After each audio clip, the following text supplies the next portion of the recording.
This video is to show you how you can interact with and fully utilize the features of this interactive player usage chart that was created using Tableau software. There are two ways in which you can interact with this chart, either by hovering over the data elements or by clicking on the data elements in either the chart or the table below. For instance, when we hover over a bubble, you'll see additional information that bubble appears, such as the player's name and the data points that are relevant to that specific bubble. You'll also notice up in the left-hand corner, the zoom control appears, giving you different options on how you can zoom in on the chart. The pan zoom, the square with the plus in the corner, is the most useful of these. Click on it and then draw a box around the data points you'd like to zoom in on. You can see the data points now with a little bit more clarity. When you're ready to go back to the chart, just click on the home button and the view will reset. You can also hover over the columns in the table below. When you do this, a sort button will appear. When you click it once, you'll be able to sort that column descending. Click it a second time and that column will sort ascending. This allows you to quickly view the greatest and the least values for a particular column.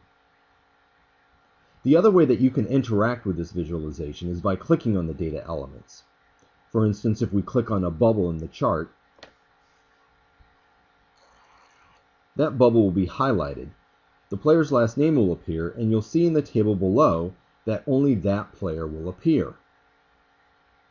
If you click on the bubble a second time, it will reset the view of the chart back to normal, as well as the table. You can also select multiple data points by drawing a box around them.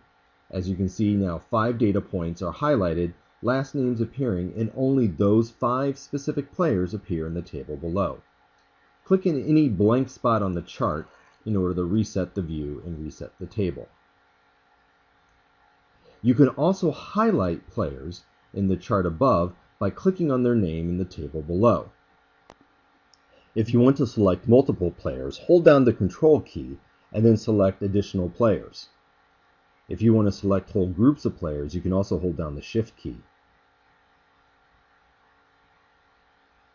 If you would like to select the entire team or the entire chart, simply click on the team name. You can see all the players now have their last names appearing over their corresponding bubbles. Next, we're going to show you how you can interact with this chart using filters. As you can see above, you can filter the chart by position. For instance, if we just wanted to take a look at only the offensive players, we can remove the defensive players from the chart. You can also filter this chart by number of games played. We've set the minimum number at 10.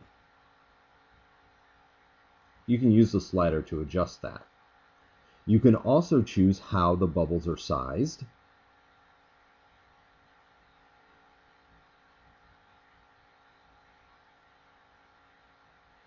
And you can also choose how the bubbles are colored.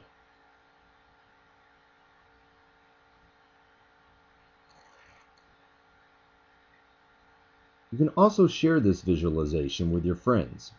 For instance, let's say you're a fan of the St. Louis Blues and you'd like to share this chart with someone that you know, or possibly paste it into your own website. Choose the St. Louis Blues from the filter up above, then click on the share button below. If you want to copy and paste the link into an email, you can do that. Select the link below, Control-C to copy, then click Done.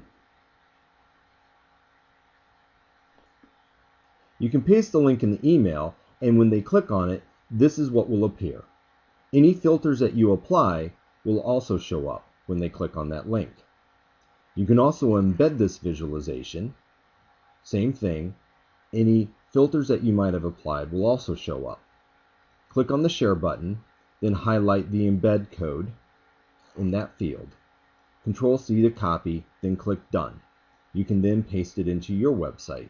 Please keep in mind that you cannot resize this nor change any of the colors, so it will appear as is with any filters that you might have applied at that time. Now I'm going to show you how you can use the filters and then export this visualization as an image. For instance, let's say we just want to take a look at the Los Angeles Kings defense. And we're going to want to share this image with a friend or paste it into our blog. So let's make sure that we highlight all the players' names. And then we're going to click Share and copy the email link. If you use filters in the visualization and you want to save it as an image, you have to access it through the email link, not through the original website. It's a little glitch, but this will work, trust me. Now that we have it open as its own tab in a web browser, you can then scroll down to the bottom. The export button is there in the middle. It looks like an arrow with a tray. Then click on Image. Download it. And then when you open it up, you'll see that you have an image of the visualization just how you had set it up, with the filters and with the names highlighted. We can also export it as a PDF. Same thing applies. Make sure you do this only through the email link. And the great thing about this is that you can select to export sheets individually into the PDF. So it removes both the chart and table and puts them on their own page within the PDF file.